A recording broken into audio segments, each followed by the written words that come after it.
Buongiorno e ben ritrovati per questa nuova puntata di 7 in punto. Questa mattina andiamo in montagna perché siamo in buona compagnia con il presidente del Collegio delle Guide Alpine del Veneto e anche un tipo di professione che raggruppa tutta una serie di professionisti della montagna. Intanto buongiorno e benvenuto. Buongiorno, buona mattina a tutti. Insomma da Cortina a qui la strada è stata abbastanza lunga. Siamo partiti di notte. Allora, è una stagione un po' particolare questa per le nostre montagne, con la neve che è in gran parte artificiale, anche se qualcosa insomma è sceso ultimamente. Sì, con un po' di fantasia ci si diverte lo stesso. Ma assolutamente, poi sì. La fantasia non manca sulle nostre montagne, devo dire che ci sono ormai professionisti che sono in grado di accompagnare dai bambini fino agli ottantenni, insomma ce n'è per tutti i gusti. Sicuramente. Allora, cosa fa una guida alpina? Ma la guida alpina prevalentemente accompagna la gente, diciamo, in montagna, in escursione, in arrampicate, in sciate. Prevalentemente noi nel Veneto abbiamo le due stagioni favorevoli per noi, che sono l'inverno e l'estate. L'inverno facciamo moltissimo sci, iniziando magari con il freeride, adesso chiamato così, quindi delle discese bellissime con l'aiuto magari anche degli impianti sulla neve freschissima quando c'è, naturalmente, per poi passare più avanti con la stagione passiamo allo sci alpinismo, che diciamo lo sci alpinismo più si sposta verso la stagione della primavera perché le condizioni sono un po' più favorevoli, la neve è più, diciamo, ci sono meno pericoli oggettivi, si riesce a salire un po' più in alto sulle montagne. Perché di solito c'è una grande massa di neve, quindi è possibile, si sposta praticamente. Esattamente, in base alle condizioni, queste cose qua, in base a quello. E per poi passare verso la fine dell'inverno e poi subito dopo abbiamo questo stacco, diciamo, della primavera, dove normalmente magari una guida alpina si sposta magari in altre località, specialmente anche magari va a fare dei viaggi in giro per il mondo così, per poi passare all'estate che prevalentemente è l'arrampicata per noi guide. Insomma, c'è una professione ad ampio spettro e è giustamente regolata da un collegio. Noi purtroppo quotidianamente ormai raccontiamo di episodi di soccorso in montagna, quando non di situazioni che si concludono purtroppo con delle vittime. Credo che sempre più sia importante la cultura della montagna, avvicinarsi alla montagna con rispetto e anche magari con professionisti che conoscono i territori. Sicuramente avere tantissimo rispetto per la montagna e non avere mai fretta ad affrontarla. Sicuramente il consiglio che posso dare a tutti è quello di attendere sempre che le condizioni siano ottimali, mai avventurarsi quando le previsioni sono un po', non sono al massimo, magari c'è previsto della neve o c'è previsto della pioggia o situazioni un po'. Sì, in montagna il tempo cambia abbastanza velocemente, quindi sostanzialmente è anche molto, le previsioni meteo possono variare improvvisamente. Di questo non si tiene tanto conto quando si arriva, soprattutto durante questa stagione. No, sicuramente, e poi pianificare bene una gita la sera prima, quello è una cosa importante. Adesso al giorno d'oggi abbiamo qualsiasi strumento per pianificare bene, dai bollettini nivologici ai bollettini meteo, alle nostre capacità. Dobbiamo avere anche un attimo di umiltà tra di noi e capire veramente se siamo in grado o non in grado, se abbiamo il giusto allenamento o no per affrontare determinate ascensioni. Quindi questo è importantissimo, avere molta umiltà da parte nostra, secondo me è un briciolo di precauzione che ci tiene lontano anche dai rischi. La professione di guida alpina continua ad essere richiesta sul mercato. Ho visto che adesso c'è in previsione un bando che tra l'altro proprio in scadenza in questi giorni. Avete dei candidati? C'è richiesta? Ma sicuramente stiamo vivendo adesso gli anni dell'outdoor, quindi la guida alpina è in prima linea come professionista, in quanto accompagna ed insegna a 360 gradi in tutto il territorio montano. La richiesta quindi è molta di guide È molto difficile diventarlo, quello sicuramente. Adesso è appena uscito il nuovo bando per i corsi aspiranti guida 2017-2018. È difficile perché bisogna sapere fare 3 discipline molto bene, che sono? Sciare, arrampicare e la parte alta montagna a ghiaccio. I moduli di formazione sono lunghi. Per diventare il primo step, che è aspirante guida, ci vogliono all'incirca 95 giorni suddivisi su 13 moduli in 2 anni. In questi moduli si gira un po' tutte le Alpi, diciamo dalle Sembra nostre una cosa Dolomiti. bella, però è una lunga, cosa ma è bellissima, bella. certo, è una cosa bellissima, però molto impegnativa. Si parte dalle Dolomiti fino ad arrivare, diciamo, alle Marittime, passando molto spesso per il Monte Bianco. Ma a che età è consigliabile cominciare questo percorso? Perché mi dà l'idea di una cosa che è meglio cominciare da giovani. Ok, sicuramente arrampicare, andare in montagna bisogna iniziare prima possibile. Prima si inizia, più si riesce ad acquisire anche un certo curriculum.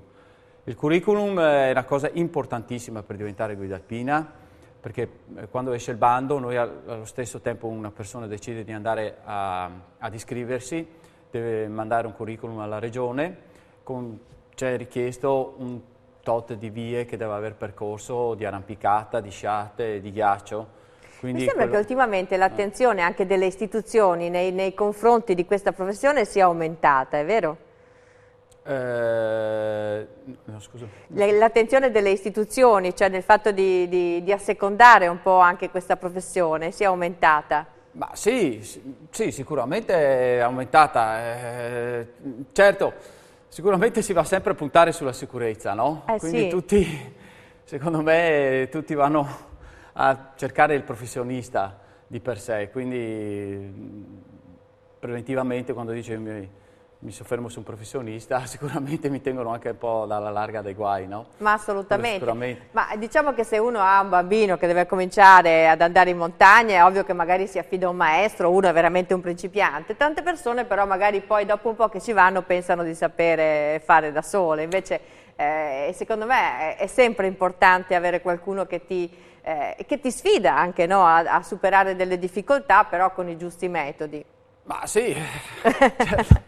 Non lo so, io non sono rocciatrice, quindi per me diciamo è assolutamente un mondo sconosciuto. Però quello sicuramente, cioè, ci sono delle cosine, è vero, abbiamo sempre a che fare un po' col rischio, sicuramente. Il rischio va sempre controllato al massimo. Io dico, cioè, se le cose sono fatte bene è molto più pericoloso 1000 altri lavori che noi li riteniamo normalissimi, come magari andare per strada o circolare in macchina sulle autostrade, che fare il nostro mestiere, o sicuramente andare a arrampicare o fare delle sciate in fuoripista e queste cose. Sicuramente se è controllato, le cose sono fatte sempre nella giusta maniera, basandoci su certi strumenti che abbiamo, quali consiglio sempre, mi raccomando, i bollettini, leggeteli sempre, guardateli bene, fate molta attenzione e leggeteli da capo a fondo, perché vi dice realmente quello che potete fare o non potete fare. Quello è importantissimo, insomma, queste cose qua. Sicuramente poi anche un professionista sarà quello in grado di insegnare meglio, sia ai piccoli che ai grandi, le cose giuste e sbagliate da fare. E le donne come sono, come allieve, diciamo? Molto brave sicuramente, devo dire, sono le più portate per arrampicare, specialmente se un principiante si rivolge a una guida, spesso e volentieri sono magari un po' più in forma che si tengono, no, e quindi gli viene un po' più facile.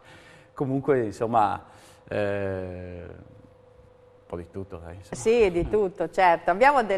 Ci sono delle pareti che sono particolarmente sfidanti qui da noi, sulle nostre Dolomiti? Oh beh, sicuramente abbiamo le pareti più belle, tra le pareti più belle delle Alpi, cioè basta ricordare, non so, la Nord del Civetta, la Sud della Marmolada, la Sud della Tofana, l'Antelao, abbiamo le montagne più belle del mondo, secondo me. Cioè, il fatto che non siano come l'Everest, diciamo così, che non siano degli 8000, questo non vuol dire che siano meno complicate, perché io so per esempio che sono molto fragili le Dolomiti. No, beh, sono molto più complicate sicuramente dell'Everest, però da scalare tecnicamente, almeno parlando. Sono fragili, ma sono fragili. Secondo me ci sono i crolli e queste cose qua che se ne parla molto adesso, ci sono sempre stati, sempre. Solamente che adesso fa notizia, sicuramente. Chi conosce la montagna conosceva questi crolli molto bene. Ma certamente ci sono sempre stati. Però in fase di arrampicata questo è un ingrediente che va valutato? Va valutato sicuramente, quando c'è, ad esempio, noi sappiamo benissimo che nei periodi di primavera e autunno, quando di giorno c'è ancora un'inversione termica che molla e di notte ghiaccia all'interno delle pareti, quindi fa questo effetto di spaccatura, spacca, e quindi sappiamo benissimo che sono i periodi un po' più pericolosi quelli. Di solito durante questa stagione noi parliamo del pericolo valanghe, abbiamo tutti i bollettini che ci informano sul pericolo di valanghe. Quest'anno non si parla di valanghe, però ci sono altri pericoli in montagna, cioè il fatto che non sia nevicato, che situazione crea? Beh, il pericolo più grande secondo me adesso è il ghiaccio, sicuramente nei sentieri, e questo vale tantissimo per gli escursionisti che si avventurano nei sentieri magari un po' più esposti o in queste zone che magari non sono protette da cavi, quali magari sentieri ferrati o cose del genere, e magari accidentalmente mettere un piede su un pezzetto di ghiaccio e un attimo scivolare, magari se non si ha la prontezza di... E questo, cioè, è molto pericoloso, anche perché magari c'è questo ghiaccio ricoperto da un sottilissimo strato di neve, non si vede, e quindi è...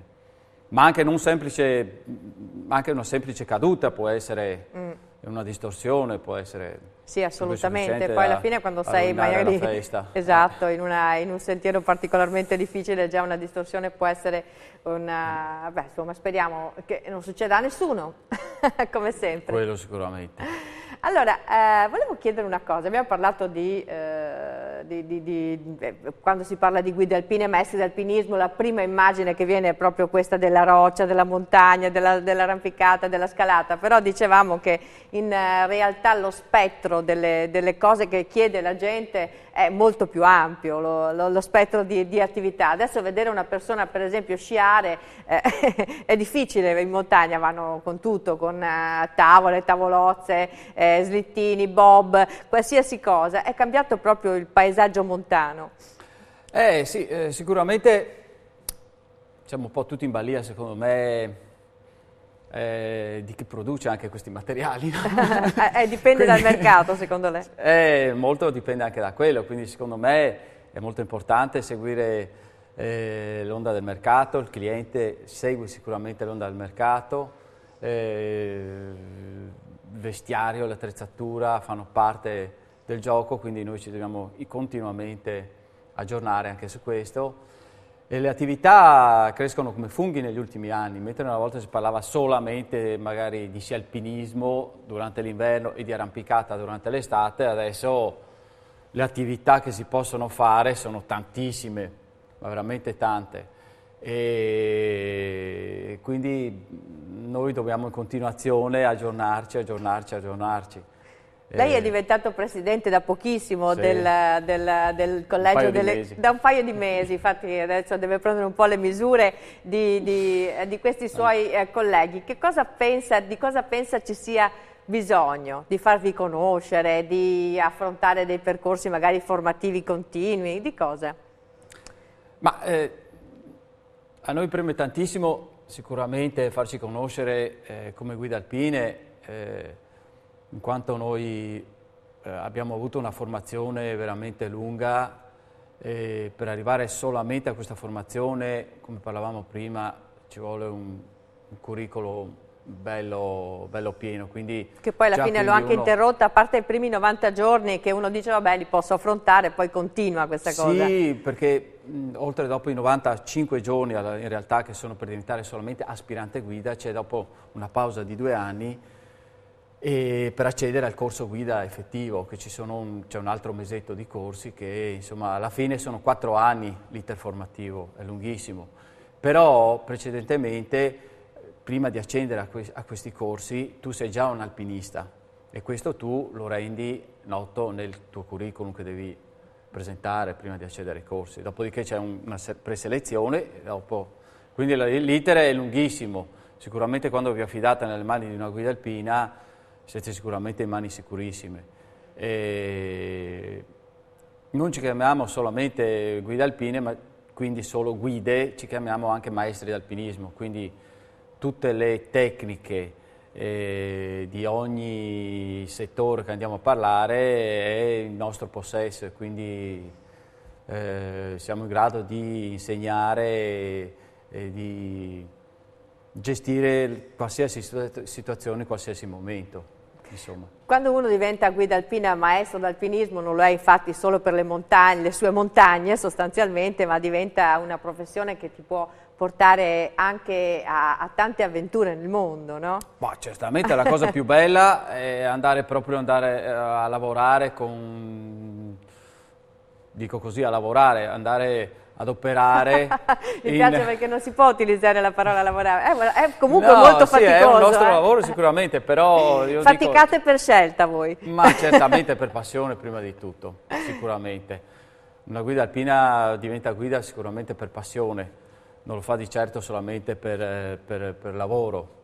È un bellissimo lavoro sicuramente, però ci vuole tanta passione, passione anche da dimostrare. Credo che nel nord-est abbiamo veramente una grandissima storia da questo punto di vista, e di tanti alpinisti che sono andati in giro per il mondo. Ogni tanto li raccontiamo anche noi, qualcuno che sfida le vette più alte del mondo, e questo conta qualcosa. Ma sicuramente. Abbiamo titolo a livello internazionale. Il Veneto poi ha tantissimi alpinisti fortissimi, conta veramente una tradizione unica. Anche Padova, che siamo qui a Padova, ha una grossa tradizione di alpinisti, di fortissimi alpinisti. E girare il mondo, oltre che un piacere, è proprio una virtù, poter andare a scoprire montagne all'estero. Non fa altro che incrementare il curriculum personale di ciascuno di noi. E poi ognuno trasferisce questa sua conoscenza anche nel suo lavoro quotidiano. Ma certamente è una grande soddisfazione anche da parte di una guida riuscire a scalare una montagna all'estero insieme ad un cliente, è la cosa più bella del mondo. Dà tantissime soddisfazioni, veramente tante, quindi una cosa che Sarà che recentemente ho visto quel film Everest, che è veramente, penso che un alpinista faccia fatica a vederlo, perché ha impressionato me che non sono alpinista, quindi credo che sia difficile da vedere, ma vi ricordo che a metà del film facevo una domanda che penso sia la domanda più difficile a cui rispondere: perché si arriva a voler sfidare queste montagne? Quello ci sono migliaia di filosofi che hanno provato a spiegarlo. Non ci riesce a rispondere. In realtà ognuno ha il suo motivo. Ma secondo me è una gioia quando quella sensazione di umiltà di fronte a queste grandezze, quando si arriva in cima a una montagna, questa soddisfazione personale di essere riuscito ad arrivare lì, questo piacere di essere te solo lassù. Secondo me hanno una gratificazione che è un po' particolare, uno la può esprimere in mille maniere, però alla fine è una cosa che non si può descrivere. Immagino, anche perché appunto è per pochi e quindi è difficile. Ma non è vero che è per pochi, perché alla fine ognuno di noi ha il suo Everest. Scalare qualsiasi montagna porta una grandissima soddisfazione, stare all'aria aperta porta una grandissima soddisfazione, secondo me. È un po' così, Assolutamente, è anche una scuola di vita, perché affrontare le difficoltà lì dove non ti aiuta magari nessuno, a parte la guida alpina, dopo ti porta ad affrontare meglio le situazioni anche quando sei coi piedi ben piantati per terra.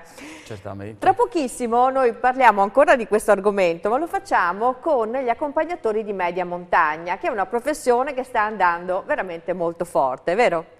Assolutamente. Allora tra pochissimo, grazie a Davide Alberti di essere stato con noi, l'abbiamo battezzato dopo questa presidenza del Collegio delle Guide Alpine anche in televisione, e tra pochissimo saremo con Michele Nenze proprio per parlare di questo, tra poco.